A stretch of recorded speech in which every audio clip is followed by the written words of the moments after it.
Mas, Kleber, Border Collie é um cachorro tão inteligente, por que eles são tão sensíveis? Todo mundo fica falando que eles são sensíveis. Por quê, hein? Beleza, aí aqui é o Kleber, adestrador, pai da Wendy, e não, eu não tenho nada contra Border Collie, mas Border Collie é o tema mais pesquisado. Eu entro lá no Google, sei lá o que, Keywords, AdWords, sei lá o que, aparece lá Border Collie, Border Collie, Border Collie. Cara, então se é um tema que as pessoas estão procurando, e se é um tema recorrente nos atendimentos individuais, vou trazer aqui pra você, né? Já que eu respondi lá, respondo aqui também, porque se uma pessoa teve essa dúvida, a outra também deve ter, né? Então por que Border Collie é um cachorro sensível se eles são tão inteligentes? Vamos falar disso nesse vídeo. Antes disso, deixa eu te contar a história aqui. Esse dia eu tava passeando com a Wendy, aí encontrei uma cliente minha que tava com a cachorrinha dela, depois do horário de aula e tal, e aí a gente tava passeando sem guia, aí eu falei assim, vou falar o nome dela, né? Eu falei, Valkyria, sei lá, acabei de inventar esse nome, nem conheço nenhuma Valkyria. Chama a Wendy aí no Comando Vem. Ela fez o Comando Vem que ela tá treinando com os cachorrinhos dela, e fez assim, exatamente igual ela tá treinando com os cachorrinhos dela, exatamente igual eu treinei a Wendy. Foi muito engraçado, porque a Wendy, tipo, olhou pra ela, olhou pra mim. Você tá maluca aí me chamando, pai? Eu falei, vai. E aí a Wendy foi. Cara, eu fiquei impressionado, né? Embora eu tenha trabalhado muito contato visual pra ter qualquer coisa, então tudo que ela quer, ela me pede, né? Pede, fazendo contato visual. E a Valkyria ficou também impressionada, porque ela não esperava que a Wendy fosse ter essa reação de olhar pra mim antes. Não sei, na verdade, o que ela esperava, a gente não conversou sobre isso. Só queria te dizer que é possível você ter um cachorro que vai buscar a tua orientação, né? Quando uma situação nova acontecer, quando algo interessante aparecer, porque ela já conhecia essa tutora, então já tinha um relacionamento ali sendo criado, né? Então você pode ter isso também. Dog Surfer 2.0 é o caminho pra você construir esse tipo de relacionamento com o seu cachorro, tá bom? Então beleza, vamos falar sobre essa coisa da sensibilidade aí dos Border Collies. Bom, então eu vou te falar o porquê que acontece essa parada aí, tá? Do cachorro ser mais sensível, uma raça ou outra ser mais sensível. Aqui eu vou falar especificamente sobre Border Collie, mas você pode aplicar isso pra todo tipo de cachorro, tá? Todo tipo de espécie no planeta muito provavelmente passa por esse tipo de processo, tá bom? E além de te explicar o porquê, eu vou te contar o porquê, o como. Acende a luz, você notou? Acende a luz, tá? Apagar o sol da tomada. Vou te explicar também onde que isso se reflete, por que isso acontece, quando isso acontece, tá? Então eu vou te dar um contexto bem amplo aqui. Esse vídeo provavelmente vai ficar longo, mas eu acho que é um tema interessante aí. Então vamos lá. O que acontece? Não inventei isso, não é achômetro, é validado cientificamente, não sei, sinceramente não me lembro de qual livro, acredito que tenha sido do livro Cão Senso, tá? Do John Bradshaw, que é assim, um baita de um livro, muito legal, provavelmente é uma das maiores referências hoje aqui no Brasil de livro que foi traduzido, e esse livro Cão Senso, ele é um livro obrigatório para todo e qualquer profissional que trabalha com cães, porque ele traz uma abordagem muito bem embasada cientificamente sobre diversos aspectos da natureza dos cães, tá? E aí eu tô chutando que é esse, que pode ser da cabeça do cachorro também, tá bom? Outro baita livro. Mas vamos lá, o que acontece? Quando existe um fator de seleção genética, a gente, ser humano, a gente tá olhando para uma característica desejada, né? Um jeito de correr, uma habilidade visual, uma habilidade olfativa, uma habilidade auditiva. A gente tá olhando para uma característica, uma pelagem, né? Um tipo de pelagem. A gente tá olhando para uma característica desejada, seja comportamental, seja de aparência, de anatomia. E a gente não tá conseguindo ver o que a genética, né? O que a seleção genética tá cortando ali junto com o que a gente tá selecionando para entregar isso que a gente tá buscando, né? Então a natureza tem os mecanismos dela para fazer as coisas acontecerem. E quando a gente vai triando, fazendo filtro, corta aqui, corta ali, e a gente vai afunilando o comportamento para ter o máximo possível daquela expressão comportamental, o máximo possível daquela expressão de anatomia, né? Daquela aparência, a gente está automaticamente trazendo outros elementos e eliminando outros elementos, tá?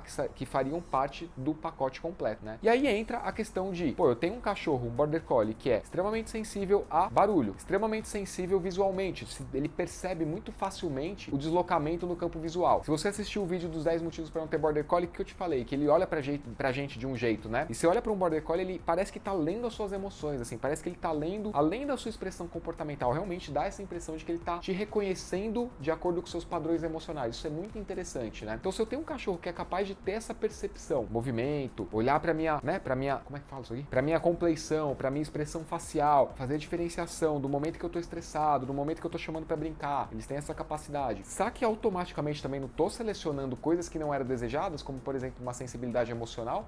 Se ele reconhece mais o padrão emocional, será que ele não reage mais ao padrão emocional? Por que a natureza faria um cara reconhecer mais padrões emocionais e não dotaria ele de uma habilidade para reagir aos padrões emocionais? Consegue entender? Então a gente selecionou uma habilidade desejada, uma característica física, uma característica comportamental e esqueceu que a gente não tem como não mandar pro pacote junto coisas que a gente não gostaria que acontecessem. Citei o exemplo de correr. Já viu um Golden correndo? Já viu um Border Collie correndo? uma raposa, né? É impressionante. Habilidade desejada, tá? Simples assim. Tá, e aí por que então é importante saber que o Border Collie e aceitar que o Border Collie é um cachorro sensível? É importante aceitar. Não adianta você ficar negando. Todo adestrador que trabalha com reforçador positivo sabe disso. Quem sabe disso também são os adestradores que entram com a punição, ok? Todo mundo sabe. Ah, o meu não é. Ok.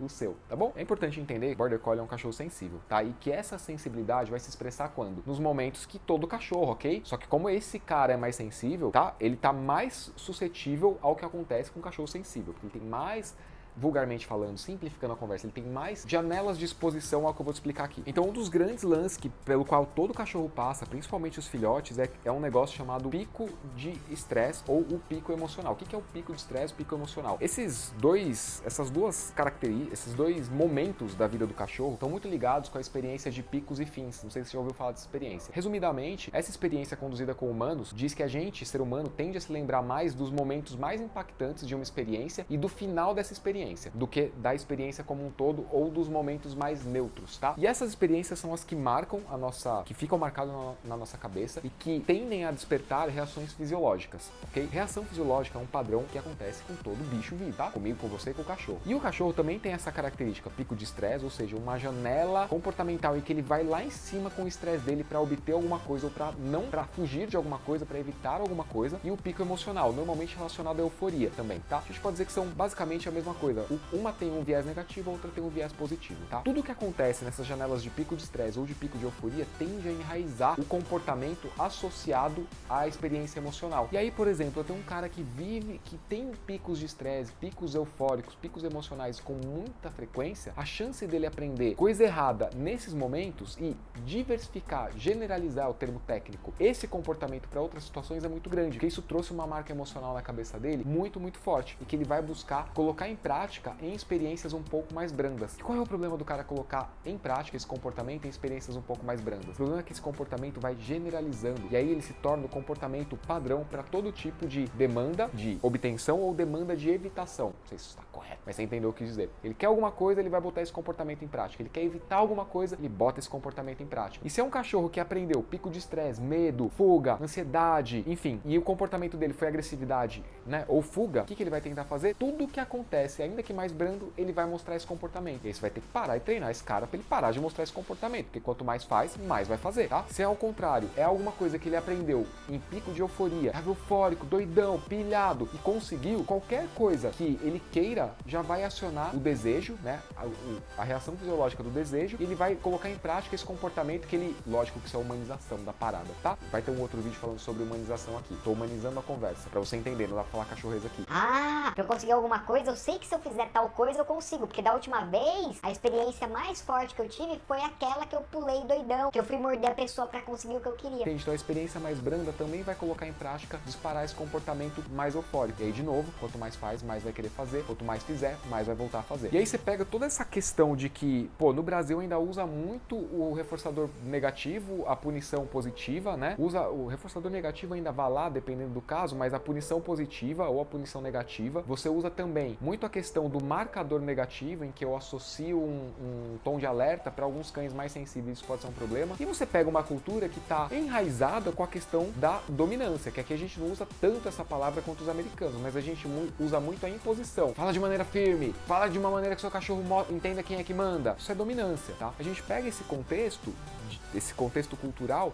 e bota isso pra educar um Border Collie. Cara, arruinou a vida do bicho. Ah, com o meu funcionou. Cara, desculpa, o que você fez, não sei o que eu tô falando, amigo, não adianta você ficar bravo comigo, eu tô trazendo conteúdo pra gente conversar. O que você fez foi reprimir comportamento. Então, o seu cachorro tinha um comportamento natural de morder as coisas, porque isso é natural, você foi e brigou com ele, ele reprimiu, ele não morde mais, que bom, parabéns. Você não ajudou ele a viver no mundo, você não ensinou a alternativa comportamental quando ele se sente ansioso, quando ele se sente eufórico, quando ele tá com medo, não ensinou, entrou com a punição, entende? Ei, tá bom. Ah, mas ele não faz mais. Tá bom, isso pra você serve, mas só que pra mim não serve. Pra mim o que serve? Pra mim, qual é o objetivo como treinador? Qual é o objetivo com o canal? Por que eu faço o vídeo pra você? Por que eu aguento os caras ficar me xingando aqui? Nem ligo mais. Cara, porque é pra mostrar pras pessoas que existe uma forma positiva. O cachorro morde, cara, se ele morde, usa essa informação. Ele tá te mordendo, por que ele tá te mordendo? Ele é sensível ao toque? Associa o toque com uma recompensa, entende? Usa isso como informação, você tem que ajudar esse cara a mudar a chavinha comportamental na cabeça dele, porque ele é um cara sensível. Não adianta você ficar brigando. Ah, mas eu tive que pegar no cangote pra ele parar de me morder. Tá bom, Ou associa o toque no cangote com algo positivo, como um jogo, entende? Kleber, mas isso é punição disfarçada. Não é, porque o cara pode ter sensibilidade ao toque em qualquer parte do corpo, inclusive no cangote, na orelha, no focinho, você vai limpar o olho do cara e ele vira pra te morder. Não é mascarar a punição, é criar um padrão associativo positivo pra esse cara, entende? O Andy brinca comigo de passar rasteira, a gente faz um UFC aqui, ela vem, pula em mim, morde controlado, né? Já foi totalmente trabalhado isso. Pega ela no cangote, empurra pra lá, tudo de brincadeira. Ela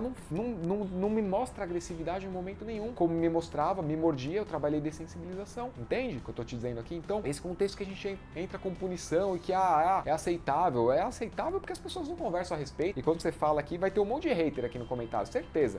Se não agora de cara, quando sair o vídeo, com o tempo vai aparecer. Vai ter um monte de gente criticando, entendeu? As pessoas têm tabu de falar, não pode falar da raça. Não sei o que. Cara, isso é normal, é cachorro, brother. Pelo amor de Deus. Eu tenho os meus problemas, você tem os seus. O cachorro tem os dele, o fulano, o Zezinho da padaria tem o dele. É normal, pelo amor de Deus. A gente precisa falar, precisa aprofundar a conversa. Já percebeu que não tem vídeo de treino aqui? Já terminei o vídeo. Se quiser, pode ir embora, tá? Se quiser continuar o papo, a gente continua. Se não quiser, já tava meio insatisfeito, pode ir embora. Cara, já reparou que não tem vídeo de treino aqui no canal? Por que não tem vídeo de treino? Cara, porque... Como é que ensina o cachorro a fazer xixi no lugar certo? Gente, a gente precisa avançar com a conversa, pelo amor de Deus. Tem tanta coisa legal pra gente falar sobre cachorro, sobre comportamento, sobre relacionamento. Pô, a gente vai perder tempo fazendo 2.000 adestradores com um canal no YouTube. Os 2.000 ensinando formas iguais ou diferentes de ensinar o xixi no lugar certo. Pelo amor de Deus, a gente precisa avançar com isso. Xixi no lugar certo devia ser coisa básica. Como que ensina o xixi no lugar certo? Dogs for Fun 2.0, pelo amor de Deus, você põe rotina, dá vida pra esse cachorro que ele aprende automaticamente. Se não aprender automático, tem lá o passo a passo, tá? Então a gente precisa aprofundar a conversa e os tabus não são uma forma enriquecedora de aprofundar a conversa e de,